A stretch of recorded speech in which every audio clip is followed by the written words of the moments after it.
Good day and welcome back to Elementary 72 Gaming.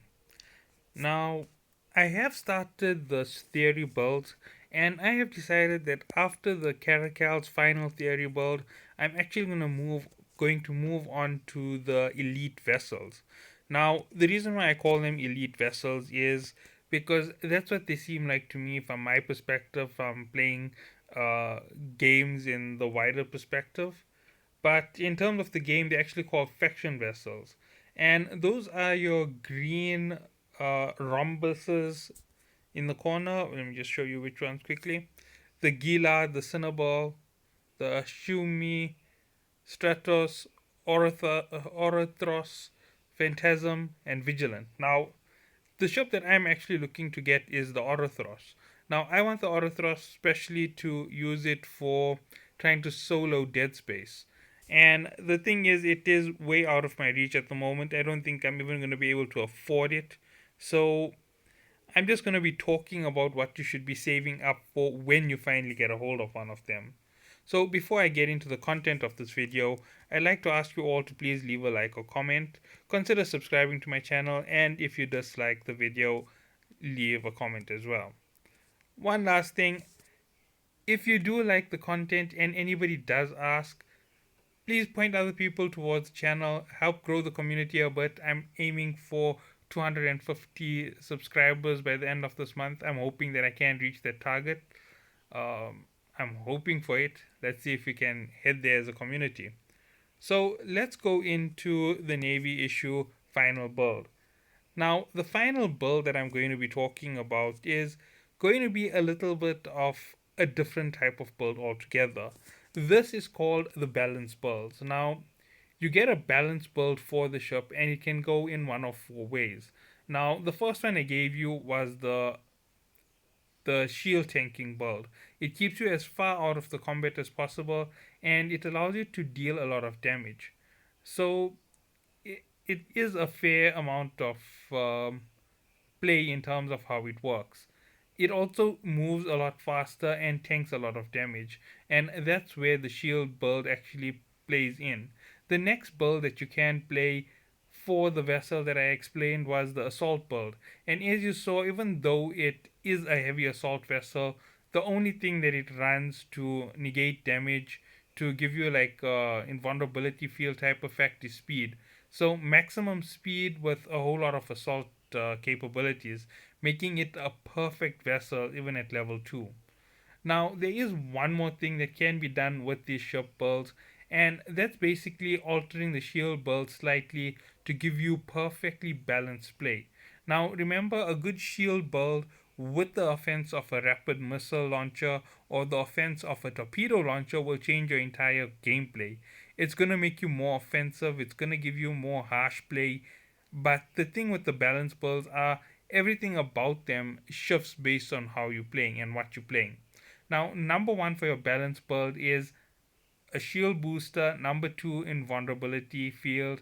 Number three is your afterburner, and number four is the acolyte battery. Now, the acolyte battery is there purely because of your shield booster. Your shield booster runs non-stop in a balance build. It doesn't stop for 1 second. Now, just saying that there, you must be wondering why is it running non-stop? Why does the acolyte battery allow that? Because it helps you gain extra power. Now, in the next slot of your ship, remember I'm saying this is the balance, so it can be rapid or long range missiles. It's going to have to be front with torpedo launchers. So torpedo launchers are your front build. It allows you to deal massive damage. It does more damage than a rapid, if I am correct. I haven't ever tested out the rapids in the challenger class, but I'm suspecting that the rapids damage based on their profile is lower than the damage on the torpedoes. Now, torpedoes do fantastic damage to small ships. It looks like the small ships can't evade them at all. I don't know why, but they do fantastic damage across all the ships and almost in equal numbers. So you're gonna run torpedo launchers in all 5 slots, and here comes the kicker. Your mid slot is going to run 2 Norse energy drain and 1 stasis Weber fire. The reason for the Weber fire is any ship that is uh, speed tanking you basically. You hit them with this and they now slow down. At this point, you can blast right through them very simply. Now, balance builds are used in PvP and PvE. They are effective in PvP and PvE, and the difference between them is the types of fittings that you're going to mess around with in terms of the third slot. In PvP, you are going to take out the Acolyte battery and you're going to swap it for a micro warp drive because you want to get right into the action. And in PvE, you're going to run the Acolyte battery because micro warp drives aren't really necessary due to enemies not running away from you. So those are the things that you're going to need first of all. And your last slot for your drone, you can carry a good drone. Now, here is something else to note about this whole build. You can keep your drone storage at maximum. And what this allows you to do is every time you lose a drone in PvP, the next one will take a few seconds before it comes out. I'm not sure what's the timing on the re-release, but there is a time between, so it's basically like a reload. And once it comes out, it's gonna go back into the fight, and it's going to help you each time with that little bit of a delay in battle. So that's what you can use it for in PvP. Another use of that drone is on your big ships like battleships. You can use the drone to catch things like worms because the worms move very fast, and if they close in too close to you, you can use the drones to eat away most of their shield and damage the vessel because it doesn't have that much of health to start with. And the drones match their speed almost, so it's fair damage in terms of combat. Okay, moving on, let's talk about the rigs. Now, I have spoken about what fittings are going on, but now let's talk about the rigs a little bit. In your weapon rigs, you're going to run either a double shield rig or you're going to run one shield rig and sorry, one shield rig and one sorry, what's this here called? It's not a shield. Uh, One damage rig. Now you can run it in that way, or you can run double shield rigs. But if you're going to run double weapon rigs, you have to change to rapid missiles. Even though this isn't an assault type build, when you double it up, you need more shield for the balance build, and you need the distance. It's also going to change the weapons that you're using. You're going to drop the NOS energy drain, and you're going to swap it out to double web of fire and an energy drain. Now everything changes with the distance that you put in. The further back you go, the more energy you're going to need to preserve. So everything changes in this format, and you have to keep a constant look on it. Now your two low slots stay the same in every single build. That's one for speed. Yeah, Higgs anchor doesn't work on the build. It was a mistake in that first theory. I tested it. It doesn't work in standard space physics. Basically, it works with ground-based physics. So um, it works with the time-space reference fields. It's a whole long story. I don't even want to get into it. But that's how the Higgs anchor works, and that's what you're going to do. You're going to go accelerator and increase and increase capacitor recharge. Now, those two are going to allow you to fight a little bit longer. You're always going to start looking for level 2s now. They may cost 100 million a piece, but they do improve your vessel by a lot. Okay, moving on, the next part of your vessel build is going to be me showing you everything. So let's go into your weapons, starting off. Okay, wait, sorry, not your weapons. So I'm starting it off with the weapons to show you exactly why you are running the build that you are running. Now, with the double energy drain and the web of fire with a torpedo launcher, this is the damage you would be doing. Okay, now theoretically, this is the damage you do, but with the actual calculation of skill into it, the damage increases. So 42 damage is around the average with your C type rapids. Now let's look at this one here. 36 for your long range missiles, and here's your torpedoes. 44.7. Wait, that's not right.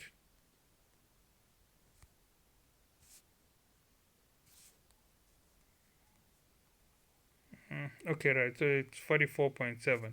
So what this is going to allow you to do is you are now going to be able to launch your missiles at this very close range, right up close into the enemy, and get away with enough damage to make you move forward.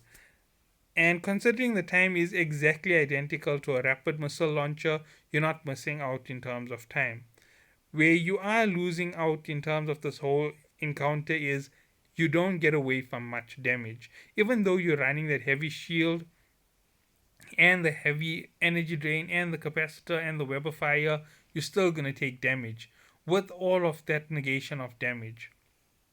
So that's how come your shield regen runs non-stop. And this is only used for this particular type of build. Now, the best build from those three, as far as my opinion goes, at current in the game would be the missile launchers for the balance build. I'm actually running it myself on my ship. I found it out when I was running through Galante. I can just set it active and run it AFK through a regular T7 for 7 million. That's the one with two elites in it. I haven't run into to any recently, but I estimate it because I did send it through a regular 5 million um, ISK T7 mission, and it just instantly wrecked right through it. It took me less than 2 minutes to beat it. So that's how good this format is on the ship. So one of the best weapons to use is going to be the torpedoes. Now, a lot of people have asked me if I'm making a video about the list of things Eve has discussed about nerfing and buffing and all of their procession in the game. I am only going to do it with my patch notes. The reason for it is simple. Things are going to come out week by week and things are going to change. I will explain some parts of it a little bit further. You don't have to stress about nerfing. They're gonna nerf and they're gonna buff and they're gonna re-nerf and rebuff, and everything is gonna swap around back and forth to where it came from. Basically, it happens in all PvP games. PvP players are known for this problem. That's why some game developers don't listen to them, but it does have a negative impact to the audience. So I'm suspecting that they don't want to see a negative impact on the audience. That's because the audience has this habit of saying, you're not listening to us, even though you ruin the game more and more. It does cause a lot of frustration, it causes a lot of rage in game, and it causes small rage quits within the whole format of the game. So don't really stress about those nerfs. Okay, so moving on to the next slot was your mid slot, and I said you're going to run drones. Now, your drones, I'm just going to go with the best medium class drone that I can imagine you running, and that would be running Vespers. Let's see if these are available as yet. No. I'm sure someone told me they had some. Now, since most of us are T7 at the moment, some of us are about 400 hours away from T7, you're going to purchase T7 drones. Now, if you're going to run this efficiently on your ship, you're going to want a full load of these. The reason why you're going for Vesper, it's one of the most balanced types of damage for the game. It runs evenly against both shield and armor, and it's going to be one of your most effective damages. Now, your electronic warfare, go straight down to the Predator, look up your sorry look up your cost. This is the fitting that you want on it for webifiers, and you're only going to be needing to run one of these. The reason is simple. You're already quite fast in your cruiser, and being able to take away 61% of someone's speed is a massive boost to you. Now,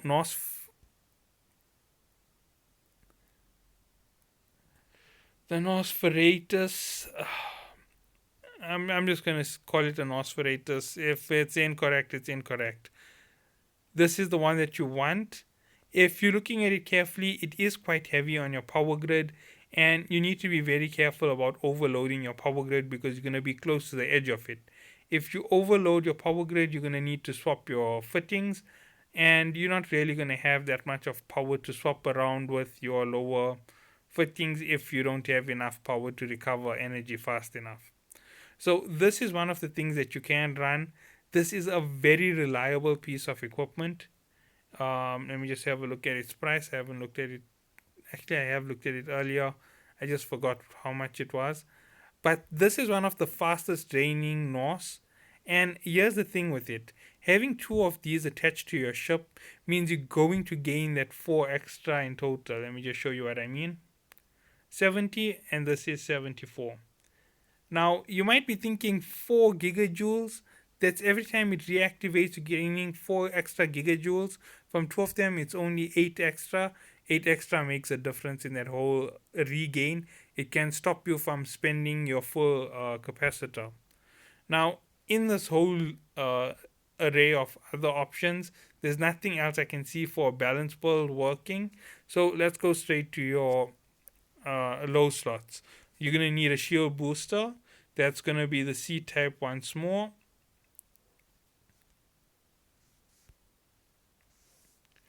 And there we go. 365 boost each time, 55 megawatts on your power grid. Perfect weapon for you to use. Then I said you're going to run a shield hardener. So let's open shield hardeners. You're not going to use reactive. You're going to use adaptive. And as you can see, it grants you almost 36.5 resistance to damage. Looking at its price, it's quite pricey. I think it's 150 million a piece. Oh, 160 million a piece. Is getting more expensive. But basically, it helps you the most in terms of your actual combat. And moving down, let's get to the big kickers, which is going to be your afterburner and your capacitor battery. So your afterburner isn't really all that expensive, especially for medium vessels. I think it's been falling because a lot of players have learned the elite vessel trick. And if you look at it, it's 153% adjustment to velocity. Now, looking at its price, it's under 35 million. So it's a easy buy. Okay, it's 32 million right now. It's cheaper than what I bought for earlier. But it's an easy buy and it helps you progress in terms of the game. Now, your capacitor battery. Your capacitor battery, the bigger it is, the better its gains and the better it plays out for you using it in terms of combat. As you can see, it just gains 410 gigajoules every time it activates. It lasts for 25 seconds, 60 seconds activation delay. This is one of the best things to run in that slot. With this, all 4 low slots have been covered. Now, when I did say combat trigs, I'm not going to open combat trigs again. You're running 25% boost on shield if you're going with my ideal build. So 25% boost on the shield, and you're going to use the reduction in capacitor so that you can keep running for longer. In terms of engineering, you're going to improve the velocity of the ship, and you're going to improve the you're going to improve the capacitor regain. Now, with the battery included, even if you aren't in NOS range, you will be able to recover your capacitor. But you have to be within NOS range for your torpedo launches to be effective. Okay, moving on. Let's see what else is there to discuss in this whole build. Nothing really. So let's talk about the skills needed to operate this type of build. Now, your balance build doesn't need any expert skills. It requires you to take everything to the maximum advanced level. So that's advanced cruiser command, cruiser engineering, and what was the last one? Cruiser defense. All 3 at maximum in the advanced level are going to give you this balance build. It will work fine. You're going to need to research up your shield boosters and your shield hardeners, your afterburner, your missile launchers. So all of those are your compulsory heavy research items. In terms of drones, a basic research complete to level 5 and a basic medium drone to level 5. That's all you really need to give you an additional 5 to 10 Ks. I'm not sure if it is 10 Ks, but at that rate, wait, let me just double check. It's so easy to check it. Let's open.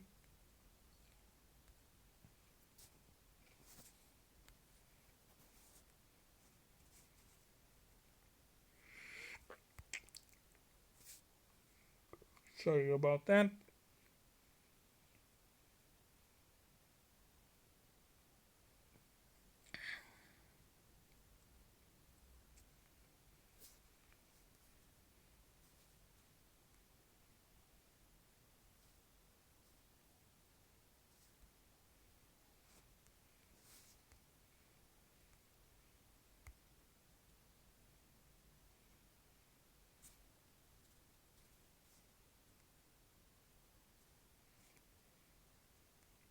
Okay, now so you're going to need the basic drone to reach level 5 to gain 5 kilometers, and you're going to need advanced to start in order to be able to gain an additional 5 kilometers.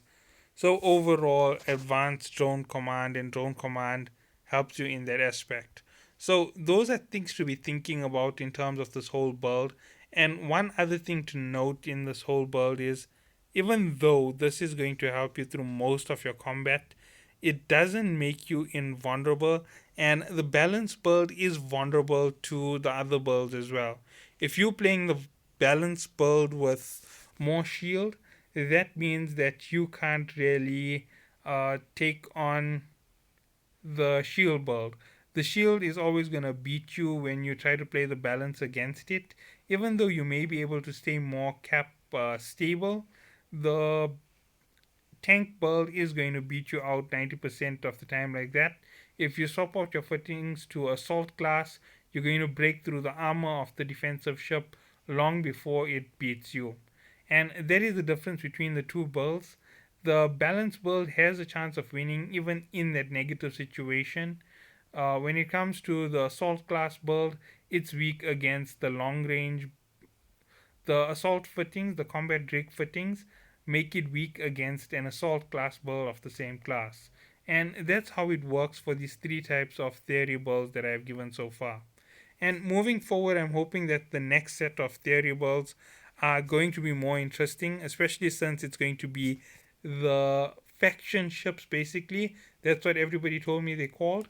So I'm going to be making it the faction ship attempt build videos. The reason why I'm gonna say attempt build videos is I have no idea about those ships. I'm just speculating on it based on what I can see. I haven't even seen the blueprint for one. That's how little I've seen of them. The only thing I did see was a kill on one of them, and okay, yes, I have fought against them in Dead Space, but that doesn't count as seeing the player version of the ship. So, thank you all for watching. Have a good day, and bye. Come on.